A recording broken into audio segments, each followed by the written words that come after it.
లోకి వెళ్ళినట్టు తెలుస్తుంది.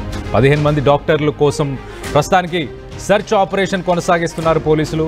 వీరంతా పేలుళ్ల కేసు సంబంధించిన ప్రధాన నిందితుడు డాక్టర్ ముజమిల్తోని వీళ్ళు డైరెక్ట్గా కాంటాక్ట్లో ఉండేవాళ్ళు. వీళ్ళు కాంటాక్ట్లో ఉండి ఎప్పుడైతే ఈ రెడ్ ఫోర్ట్ ఢిల్లీ దగ్గర ఎప్పుడైతే బాంబ్ బ్లాస్ట్ జరిగిన వెంటనే వీళ్ళ ఫోన్స్ అన్నీ స్విచ్ ఆఫ్ ఉన్నాయి.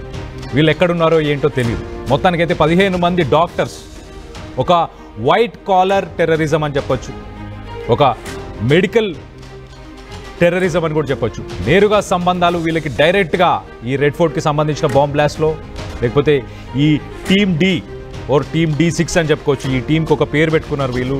December 6 బాబ్రీ మస్జిద్ కూల్చిన రోజు. సో వీళ్ళ టీం పేరు కూడా టీమ్ D6 అని పెట్టుకున్నారు. ఆ టీంతోని డైరెక్ట్గా వీళ్ళందరూ ఎప్పటికప్పుడు కాంటాక్ట్లో ఉండేవాళ్ళు. ఈ ముజమిల్తోని డైరెక్ట్గా ఫోన్ చేసి మాట్లాడేవాళ్ళు. ఈ ఇన్సిడెంట్ అయిపోయిన తర్వాత ఇప్పుడు ఆ 15 మంది డాక్టర్లు కనిపించకుండా పోయారు. వీళ్ళందరూ అండర్ గ్రౌండ్ వెళ్ళిపోయారు.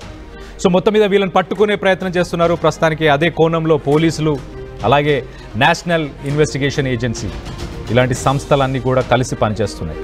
నేరుగా సంబంధాలు కలిగి ఉన్నారని చెప్పేసి మొత్తానికైతే దర్యాప్తు సంస్థలు, ఇటు నేషనల్ ఇన్వెస్టిగేషన్ ఏజెన్సీ కావచ్చు, యాంటీ టెర్రరిస్ట్ స్క్వాడ్, అలాగే ఇన్ని రాష్ట్రాలకి, ఇటు ఉత్తరప్రదేశ్, హర్యానా, అలాగే పంజాబ్, ఢిల్లీ, ఈ రాష్ట్రాలన్నిటికీ సంబంధించిన పోలీసులు కూడా దీంట్లో ఇన్వాల్వ్ అయి ఉన్నారు. అందరి మొబైల్స్ ఒకేసారి స్విచ్ ఆఫ్ అయినట్లు గుర్తించారు. ఒకేసారి స్విచ్ ఆఫ్ అయినంటే అర్థం చేసుకోవచ్చు, చాలా క్లియర్గా వీళ్ళందరూ కూడా ఇన్వాల్వ్డ్ ఉన్నారు కాబట్టే భయపడ్డారు. దొరికిపోతామని చెప్పేసి ఫస్ట్ అయితే ఫోన్స్ని స్విచ్ ఆఫ్ చేశారు. దాని తర్వాత మరి అండర్ గ్రౌండ్ వెళ్ళిపోయారు. వీళ్ళు ఎక్కడున్నారు, ఇంకేదైనా కుట్రని ప్లాన్ చేస్తున్నారా, ఎన్ని సంవత్సరాల నుంచి ఈ నెట్వర్క్ నడుస్తుంది అన్న కోణంలో ప్రస్తుతానికి ఈ పోలీస్ బలగాలు ఇవన్నీ కూడా పనిచేస్తున్నట్టు తెలుస్తుంది. ఒకసారి దీనికి సంబంధించి మరిన్ని వివరాలు తెలుసుకునే ప్రయత్నం చేద్దాం. మా ప్రతినిధి నవీన్ ఉన్నారు ఢిల్లీ నుంచి. నవీన్తో మాట్లాడి తెలుసుకునే ప్రయత్నం చేద్దాం. నవీన్, చెప్పండి, అసలు ఏంటి సిట్యువేషన్? ఈ 15 మంది కూడా డైరెక్ట్గా ఈ సూత్రధారులు ఎవరైతే ఉన్నారో ఈ ఆపరేషన్ డీకి సంబంధించి, దాంట్లో వీళ్ళందరూ కూడా భాగమనే అనుకోవచ్చా?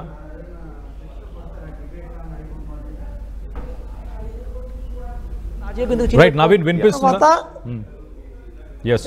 ఈ బ్లాస్ట్ తర్వాత ఎన్ఐఏ అధికారులకు కూడా ఈ యొక్క ఇన్వెస్టిగేషన్ కూడా చెప్పడం జరుగుతుంది. నిన్న ఉదయం ఆమీర్ అనే ఒక వ్యక్తిని కూడా పోలీసులు అదుపులో కూడా తీసుకున్నారు. ప్రస్తుతానికి అతని విచారణ కూడా చేపడుతున్నటువంటి పరిస్థితి నెలకొంది. అయితే ఈ సూసైడ్ బాంబర్ ఉమర్ అమీర్ తోటి టచ్లో ఉన్నారు. వీరిద్దరు కూడా జమ్మూ కాశ్మీర్కి చెందినటువంటి వారుగా కూడా పోలీసులు గుర్తించడం జరిగింది. ప్రస్తుతానికి వారు సంబంధించినటువంటి డేటాను కూడా రీట్రీట్ కూడా చేస్తున్నటువంటి పరిస్థితి. వీరందరూ కూడా ఈ వైట్ కాలర్ టెర్రర్గా చెప్పుకోవచ్చు. ఎందుకంటే సాధారణంగా టెర్రరిస్టులు ఎవరైనా కానీ ఎక్కడైనా పేలుళ్ళకి కుట్ర పంతే వారు ఇమీడియట్గా దొరికిపోయినటువంటి సందర్భాలు అనేక సార్లు జమ్మూ కాశ్మీర్లో జరిగినటువంటి సిచ్యువేషన్ నెలకొంది. కానీ ఈ టెర్రరిస్టులు మాత్రం కొత్త ఫార్ములా కూడా వెతుక్కోవడం జరిగింది. వీరందరూ కూడా డాక్టర్స్ కావచ్చు, ఆ ఉద్యోగులు కావచ్చు, వారిని టార్గెట్ చేస్తూ ఈ వైట్ కాలర్ టెర్రరిస్టులని టార్గెట్గా విధంగా కూడా టెర్రరిస్టులు పాల్పడుతున్నట్టు కూడా ప్రస్తుతానికి ఇన్వెస్టిగేషన్ లో కూడా కొంత తేలినటువంటి పరిస్థితి నెలకొంది. ఈ ఆల్ఫలా కాలేజ్ సంబంధించినటువంటి విషయాన్ని చూసుకుంటే మాత్రం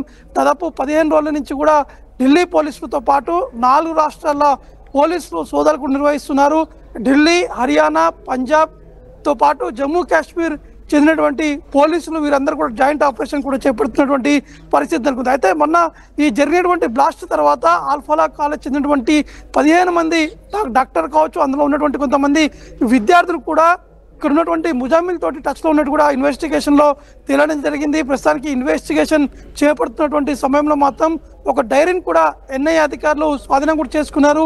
ఆ డైరీలో కొన్ని అంశాలు కూడా ప్రస్తావించడం జరిగింది. ముఖ్యంగా D6 అనే అంశం, అంటే ఢిల్లీ 6 అంటే ఇది 6 చోట్ల 6 ఖచ్చితంగా ఆత్మహత్య దాడికి పాల్పడాలి లేదా పెద్ద ఎత్తున పేలులకి పాల్పడాలనే విధంగా కూడా ఆ డైరీలో ఉన్నట్టు కూడా ఇన్వెస్టిగేషన్ అధికారులు ఆ డైరీని కూడా స్వాధీనం కూడా చేసుకోవడం జరిగింది. కాబట్టి ఎవరెవరు ఉన్నారు, దీని వెనకాల ఏ విధంగా కుట్ర జరుగుతుంది, ఎవరు ఎక్కడి నుంచి వీరిని అప్రోచ్ అవుతున్నారు, వీరి ఫోన్ సంబంధించినటువంటి సిగ్నల్స్ ఆధారంగా ట్రేస్ చేసేందుకు కూడా ఇన్వెస్టిగేషన్ అధికారులు కూడా ప్రయత్నాలు కూడా చేయడం జరుగుతుంది. ఇప్పటి వరకు 8 మందిని అరెస్ట్ చేశారు. మిగతా 14 మంది కూడా ఉన్నట్టు కూడా తెలుస్తుంది.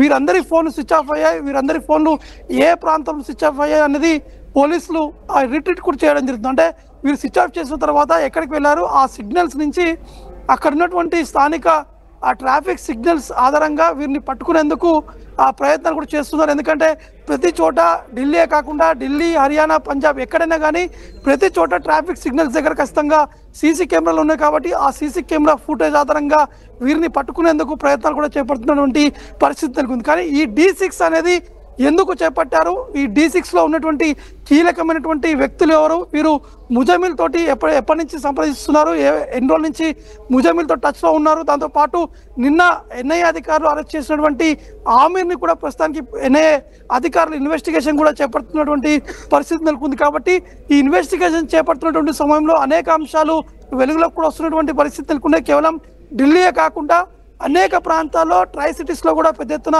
పేలులకి పాల్పడాలని చెప్పేసి కూడా వీరందరూ కూడా పెద్ద ఎత్తున ఈ కుట్రను కూడా భగ్నం చేసినట్టు కూడా మనకి తెలుస్తుంది. Right Naveen, thanks for the latest update. మొత్తం మీద ఈ ఢిల్లీ బాంబ్ బ్లాస్ట్కి సంబంధించి 15 మంది డాక్టర్స్ ఒక్కటేసారి ఫోన్స్ని స్విచ్ ఆఫ్ చేశారంటే ఇది చాలా కోఆర్డినేటెడ్గా చేశారు. అంటే వీళ్ళందరూ మాట్లాడుకొని స్విచ్ ఆఫ్ చేసి మరి ఎక్కడికైనా పారిపోదామన్న ఉద్దేశంతోనే చేసి ఉంటారు ఖచ్చితంగా. కాబట్టి ఒక్కసారి మనం గమనించాలి. ఇటు అల్ఫలా యూనివర్సిటీకి సంబంధించిన డాక్టర్లు వీళ్ళంతా, అల్ఫలా యూనివర్సిటీయే కేంద్ర బిందువుగా ఉంది. ఈ రెడ్ ఫోర్ట్కి సంబంధించిన బాంబ్ బ్లాస్ట్ ఏదైతే చేశారో ఆ బాంబ్ బ్లాస్ట్ అనుకోకుండా జరిగిందా, మరి అది ప్లాన్డ్ బ్లాస్టా అన్న దానిపై ప్రస్తుతానికైతే ఇన్వెస్టిగేషన్ ఇంకా నడుస్తుంది. కానీ ఒక రకంగా భద్రతా బలగాలు కావచ్చు, ఇటు ఆర్మీ కానీ, ఇంటెలిజెన్స్ ఆఫీసర్స్ కానీ, ఇటు anti terrorist squad, national investigation agency వీళ్ళందరూ కలిసి చాలా కలిసికట్టుగా పనిచేశారు, చాలా బాగా పనిచేశారు. కాబట్టే కొంత నష్టమే మాత్రమే జరిగింది. కానీ అదే మనం ఈ 2900 కిలోల ఈ బాంబ్ బ్లాస్ట్లు కనుక ప్లాన్ చేసి ఉంటే కనుక ఎంతో ప్రమాదం పొంచి ఉండేది, ఇండియాకి చాలా పెద్ద డేంజర్ జరిగేది. అలాంటి దాన్ని అవాయిడ్ చేశారు మన భద్రతా బలగాలు, ఇటు కేంద్ర ప్రభుత్వం కానీ వీళ్ళందరూ కలిసి కోఆర్డినేట్గా. మొదటగా ఇది శ్రీనగర్లో